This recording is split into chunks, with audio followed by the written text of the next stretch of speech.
Assalamualaikum warahmatullahi. Marilah di kesempatan yang hebat ini kita jaga dan tingkatkan kualitas informasi dan tingginya lompatan teknologi komunikasi, imannya arus globalisasi, sering mendapat tantangan dan ujian yang revolusi.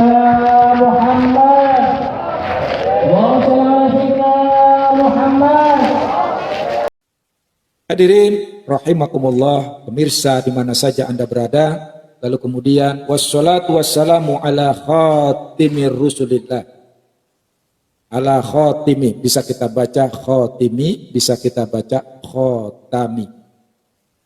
Salawat beserta salam ya, tercurah kepada khatamin nabiyyin atau khatimin nabiyyin. Di sini ala khatimi rusulin. Boleh kita baca khatimi, boleh kita khatam. Kalau kita baca ala khatimi rusulillah berarti atas penutup para nabi, para penutup para utusan-utusan Allah. Lalu kita baca dengan ala khatami, maka itu adalah cincinnya para utusan Allah.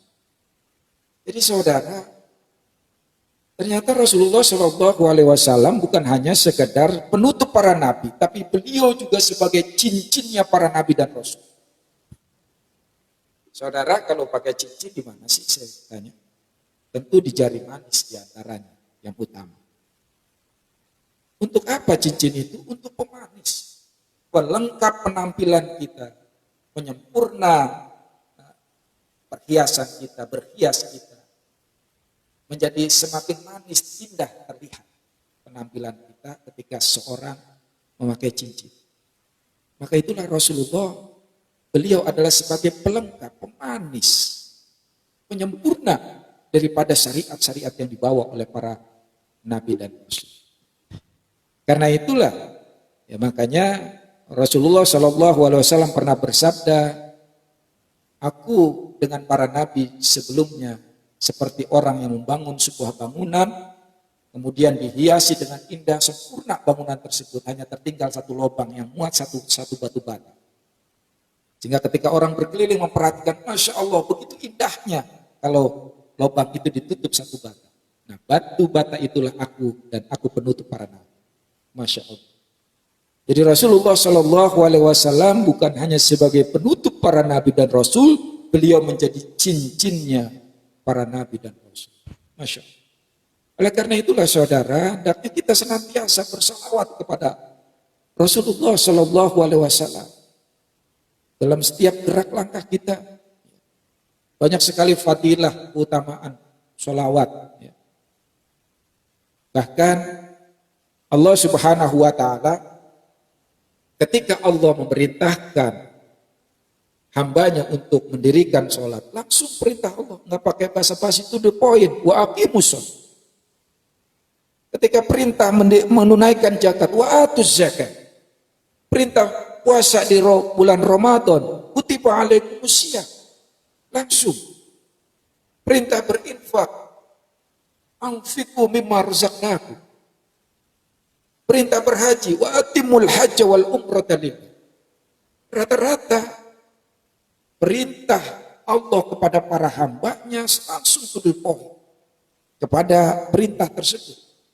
Tetapi saudara, ketika Allah memerintahkan kita untuk bersolawat, Masya Allah, luar biasa. Allah memberikan teladan dulu kepada hamba-hamba. Dia dalam surat Al-Ahzab ayat 50. Inna Allaha malaikatahu yusholluna 'alan nabi. Sesungguhnya Allah dan para malaikat bersalawat kepada Nabi. Ya ayyuhalladzina amanu shollu 'alaihi wa sallimu taslima. Wahai orang-orang beriman, maka bersolawatlah kalian kepada Nabi dan ucapkanlah salam dengan penuh penghormatan kepada Allah. Memberikan contoh dulu kepada kita. Masya Allah, luar biasa. Ini menunjukkan keutamaan, kedahsyatan daripada fadilah sholawat. Masya Allah. Sholawat Allah kepada Rasulullah adalah merupakan bentuk rahmat dan ridhonya kepada Rasulullah Salawat malaikat merupakan doa dan permohonan ampunan malaikat kepada Allah untuk Rasulullah.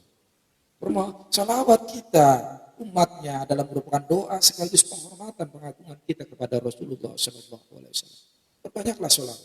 Karena kata Rasulullah Sallallahu Alaihi Wasallam, beliau bersabda, "Man shalla alayya salatan wahidatan, sallallahu alaihi asyra salawat."